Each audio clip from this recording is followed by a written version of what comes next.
The poem I'm going to recite, written by great poet Rabindranath Tagore, and the name of the poem is A Piece of Land.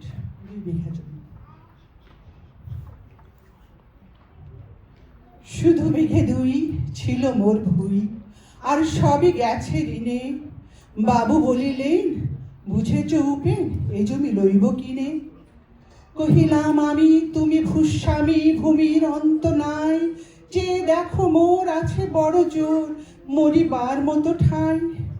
শুনে রাজা কহে, বাপু জানো তো হে, করেছি বাগান খানা। পেলে 2 বিঘে প্রস্থে ওদিকে সমান হইবে টানা, ওটা দিতে হবে। কহিলাম তবে বক্ষে জুড়িয়া পানি, সজল চক্ষে করুণা রক্ষে গরিবের ভিটেখানি। সপ্তপুরুষ যেথায় মানুষ, সে মাটি সোনার বাড়া, দন্যের দায়ে বেঁচে বসে মায় এমনই লক্ষ্মী ছাড়া। অখি করি লাল রাজা ক্ষণকাল রহিল মৌন ভাবে, কহিলেন শেষে ক্রূর হাসি হেসে, আচ্ছা সে দেখা যাবে।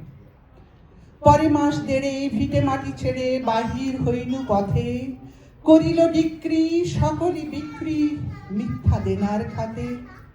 এ জগতে হাই সেই বেশি চাই, আছে যার ঘুরি ঘুরি। রাজার হস্ত করে সমস্ত কাঙালের ধান চুরি। মনে ভাবিলাম মোরে ভগবান রাখিবে না মোহ গর্তে, তাই লিখি দিল বিশ্ব নিখিল 2 বিঘার পরিবর্তে। সন্ন্যাসী বেশে ফিরি দেশে দেশে, হইয়া সাধুর শিষ্য। কত হেরিলাম মনোহর ধাম, কত মনোরম দৃশ্য। ভূধরে সাগরে বিজনে নগরে যখনই যেথায় ভূমি, তবু নিশি দিনে ভুলিতে পারিনি সেই 2 বিঘে জমি।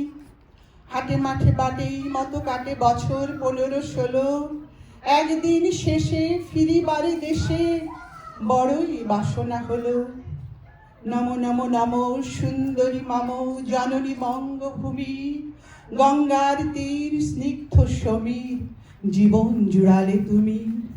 অবারিত মাঠ গগনে ললাট চুমে তব পদধূলি, ছায়া শুনি বীর শান্তির নীড় ছোট ছোট গ্রামগুলি। পল্লব ঘন আম্র কানন রাখালের খেলা গেহ, স্তব্ধ অতল দিঘি কালো জল নিশীথ শীতল স্নেহ। বুক ভরা মধু বঙ্গের বধূ জল লয়ে যায় ঘরে, মা বলিতে প্রাণ করে আনচান চোখে আসে জল ভরে। 2 দিন পরে দ্বিতীয় প্রহরে প্রবেশিনু নিজ গ্রামে, কুমোরের বাড়ি দক্ষিণে ছাড়ি রথতলা করি বামে।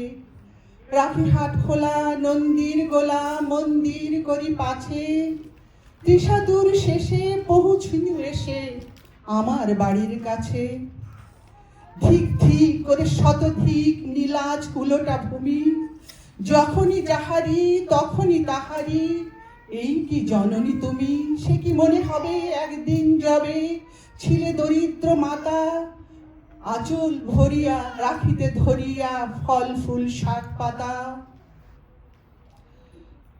আমি তো নীরবে দিয়েছি আমার সব, 2টি পাকা বিদীর্ণ হীরা ফিরিয়া ফিরিয়া চারিদিকে চেয়ে দেখি, প্রাচীরের কাছে এখনো যে আছে সেই আম গাছ কি।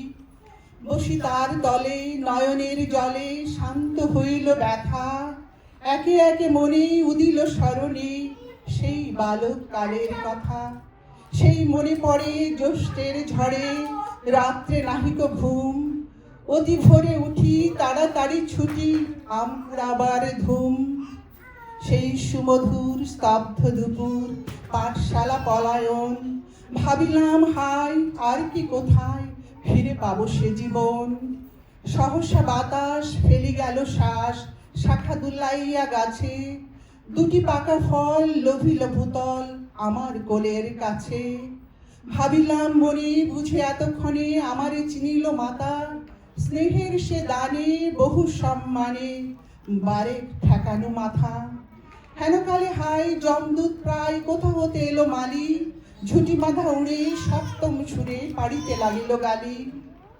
কহিলাম আমি তো নীরবে দিয়েছি আমার সব, 2টি পাকা ফল করি অধিকার, এত তারি কলরব চিনিল না মোড়ে নিয়ে গেল ধরে কাঁধে তুলি লাঠি গাছ বাবু ছিপ হাতে পারিষদ সাথে ধরিতেছিলেন মাছ শুনে বিবরণ ক্রোধে তিনি কন মারিয়া করিব খুন বাবু যত বলে পারিষদ দলে বলে তার শতগুণ কহিলাম আমি দুটি পাকা ফল ভিক মাগি মহাশয় বাবু কয় হেসে বেটা সাধু বেশে পাকা চোর অতিশয় আমি শুনে হাসি আখি জলে ভাসি এই ছিল মোর ঘটে তুমি মহারাজ সাধু হলে আজ আমি আজ চোর বটে তুমি মহারাজ সাধু হলে আজ আমি আজ চোর বটে থ্যাংক ইউ ফর লিসনিং